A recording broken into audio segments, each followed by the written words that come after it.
Mark Lobliner, TigerFitness.com, Ask the Machine Anything, let's rock. This one comes from Jonathan. Jonathan asks, should I keep my training session under 45 minutes?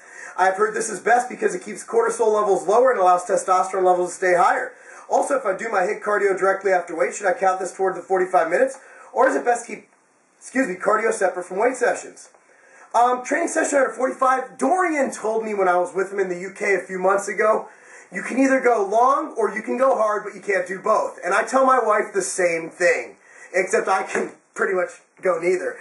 Anyway, nonetheless, yeah, there are studies to show that anything, once you get past a certain time, cortisol levels go up. It depends. Are you training like Dorian where you're going balls to the wall? Yeah, you can't do that for an hour. If you do, your arm will probably fall off. But if you're training like a pussy, you're taking 5-minute rests, you're doing reps, you're not going to failure, yeah, I mean, you could probably train for 2 hours and have the same effect. So, intensity versus time.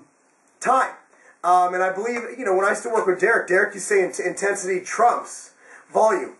And I tend to agree with him. So, what I like to do is my workouts never take more than 45 minutes. I'm training Dorian style for the most part now in my career. Why?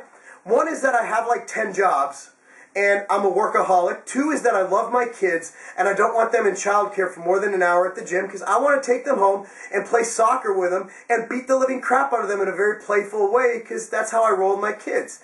And I have work to do, and I have my wife. I got to take care of her. And I like to enjoy time outside of the gym. So I like to train like that. I've been getting great results too. I mean, I'd love to say I look phenomenal nude right now, people. Phenomenal. Well, at least to me.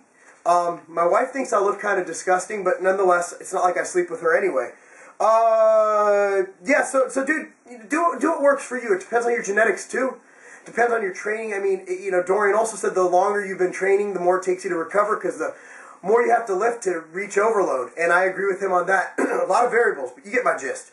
Also, do HIIT cardio direct left foot. Not a big fan. If you're going to do HIIT cardio and weights in the same day, separate them.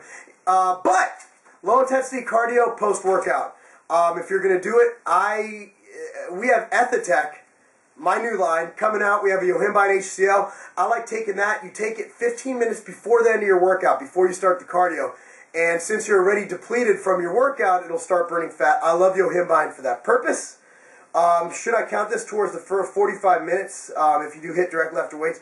Do weights. HIIT is initiating the same fat loss as weights. If you have a choice, if you have to choose weights. Always choose weights over cardio. That is if you don't want to look like a skinny little bitch. Or is it best to keep cardio separate from weight training? I answered that. Jonathan, you're the man. I appreciate you writing to me. This is Mark Lobliner, Machine Training Solutions. I'm going to go wax my chest. Peace out.